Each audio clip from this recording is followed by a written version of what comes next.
요즘 이제 간호학과나 물리치료학과를 지원하려는 학생들이 되게 많은데요. 다른 일을 하다가 이 학교를 가려다 보니 다시 수능을 준비하기 좀 어렵고, 그랬다고 뭐 편입으로 들어가긴 다른 시험을 또 준비해야 되고 해서 그 차선책으로 대졸자 전형이라는 방법을 선택하시는 경우가 되게 많습니다. 그래서 오늘 이 영상에서는 제가 대졸자 전형이 도대체 무엇인지, 이게 왜 메리트가 있는지, 준비는 어떻게 하면 되는지에 대해서 낱낱이 알려드릴게요.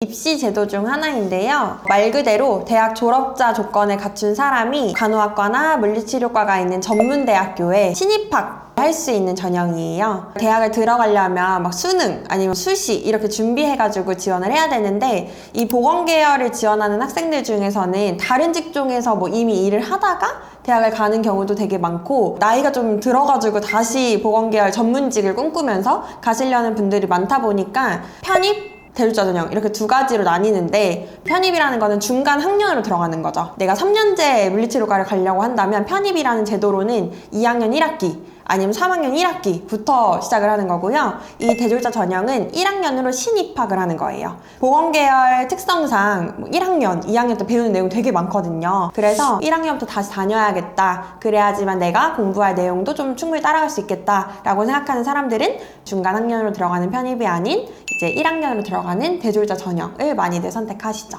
그리고 이 대졸자 전형의 제일 큰 특징은 시험을 준비할 필요가 없어요. 편입 같은 경우는 편입 영어, 편입 수학, 토익 성적 이렇게 그 전형 요소들이 따로 있는데, 이 전형 요소들이 대졸자 전형은 성적이에요. 이 대학 졸업자 조건을 갖출 때 그 성적만 있으면 되기 때문에 부담이 좀 덜해요. 지원 자격은 말 그대로 대학 졸업자 조건을 갖춘 사람인데, 2년제 전문대를 졸업한 사람이거나 4년제 대학교를 아예 졸업한 사람들, 혹은 정규 대학교 기준으로는 4학년을 다니다가 일정 학년을 수료하면 또 이 대졸자 전형 지원이 가능하고요. 만약에 내가 정규 대학교를 나오지 못했다라고 할 경우에는 학점은행제라는 제도를 통해서 대학 졸업자 조건을 갖춘 사람 또한 지원이 가능합니다. 대졸자 전형은 지원 자격을 갖추고 나서 성적을 거의 100% 보는 학교들이 많아요. 그래서 대학교의 성적이 되게 중요하고요. 대졸자 전형도 좀 지원한 학생들이 많아지다 보니까 좀 더 변별력이 있게 하기 위해서 토익을 보는 학교도 생겼고요. 면접을 보는 학교들도 많아졌어요. 특히나 간호학과의 경우에는 보통 전적대 성적 플러스 면접 이렇게 보는 학교들이 많아요. 수도권에 있는 전문대 간호학과나 물리치료과의 경우에는 성적 좋아야 돼요. 근데 물리치료과가 훨씬 더 커트라인이 높거든요. 그래서 간호학과 같은 경우는 4.5 만점에 한 4.0 전후로도 지원할 수 있는 학교들이 되게 많아요. 근데 물리치료과의 경우에는 4.5 만점에 거의 4.34 정도는 돼야 좀 합격이 가능하다라고 보여져요. 왜냐하면 아무래도 간호학과는 특성상 여학생들이 주를 이루고, 물리치료과 같은 경우에는 남학생들도 같이 포진이 되어 있기 때문에 더 커트라인이 높을 수밖에 없어요. 그리고 간호학과의 경우에는 TO가 많은 학교들이 많기 때문에 경쟁력이 조금 낮아도 충분히 지원해 볼 수 있지만, 물리치료과는 TO 자체가 적어요. 그래서 이 성적이 좀 좋아야라는 게 지금 작용을 더 하겠죠.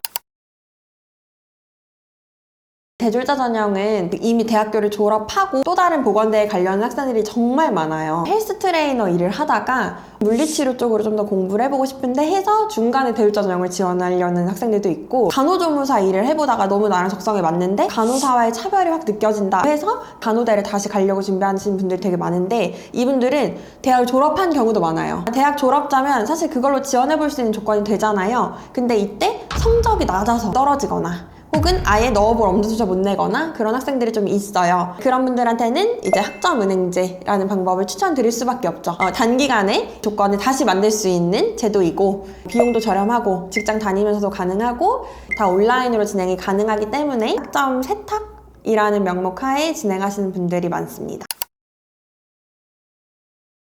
다시 조건을 갖추려고 대학에 간다고 생각하면 손해가 좀 발생할 수 있잖아요. 근데 학점은행제는 이런 기간과 비용을 단축할 수 있는 방법들을 되게 많이 활용할 수 있거든요. 그게 바로 학점 인정되는 자격증 아니면 독학사라는 시험이에요. 그래서 2년제 학기를 자격증과 독학사를 활용하면 1년으로도 가능하고요. 이미 대학을 졸업한 학생들이라면 한 학기로도 충분히 지원 조건을 다시 만들 수가 있어요. 그래서 대졸자 전형 지원하려는 분들은 나이 그리고 시간이 중요하다고 말씀하시기 때문에 빨리 지원하기 위해서 학점은행제를 하시는 경우가 많죠.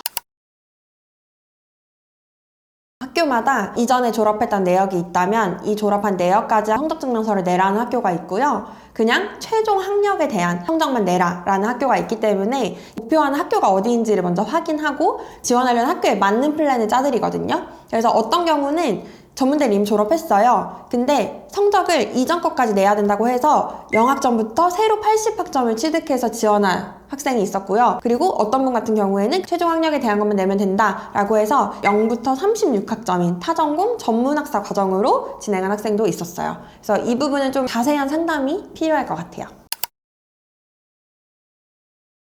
대졸자 전형은 지원 시기를 굉장히 중요하게 생각하셔야 돼요. 보통 대학교들에서 수시 모집 요강을 통해 확인할 수 있어요. 수시 지원 시기는 1차 9월, 2차 11월, 정시는 이제 보통은 12월 혹은 1월에 모집을 하고요. 지원 시기가 중요한 이유는 학점은행제로 조건을 갖추시는 분들의 경우에는 9월 달에 지원할 때 졸업차 의 신분으로만 지원 가능한 학교들이 있어요. 경복대를 예시로 들자면 여기는 수시 1차를 9월에 모집하는데 이미 8월까지는 2년제 학위가 있는 학생들만 지원을 할 수가 있게 되어 있어요. 그러니까 졸업 예정자는 불가하고 졸업자만 된다라고 되는 거죠. 내년 입학으로 경복대를 지원하고 싶다면 올해 8월에는 무조건 졸업을 해놔야 되는 거예요. 그래서 이런 시기에 맞춰서 플랜을 진행해야 되기 때문에 이 지원 시기를 알고 있는 게 정말 중요하고요. 만약에 1차 때는 내가 졸업자가 아니라서 못 넣었다라고 할 때 2차는 졸업 예정자도 지원 가능해요. 졸업자도 가능해요. 이렇게 좀 나눠놓은 학교들이 있거든요. 그래서 모집 요강을 무조건 잘 보고 준비하셔야 된다라는 점. 그리고 만약에 수시 1, 2차가 둘 다 졸업자만 지원이 가능한 학교다. 그럼 보통 정시 때는 졸업 예정이 가능해요.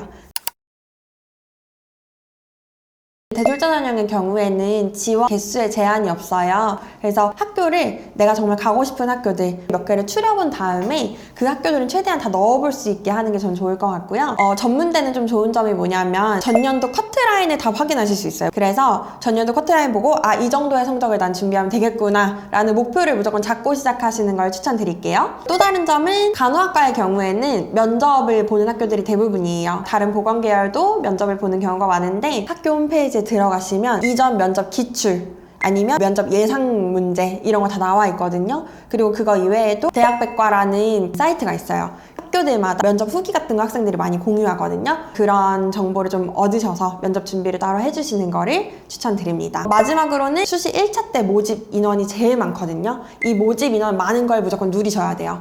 그래서 학점은행제로 진행한 학생들은 플랜 설계에 있어서는 점검이라도 무조건 받고 진행하시는 걸 추천드립니다.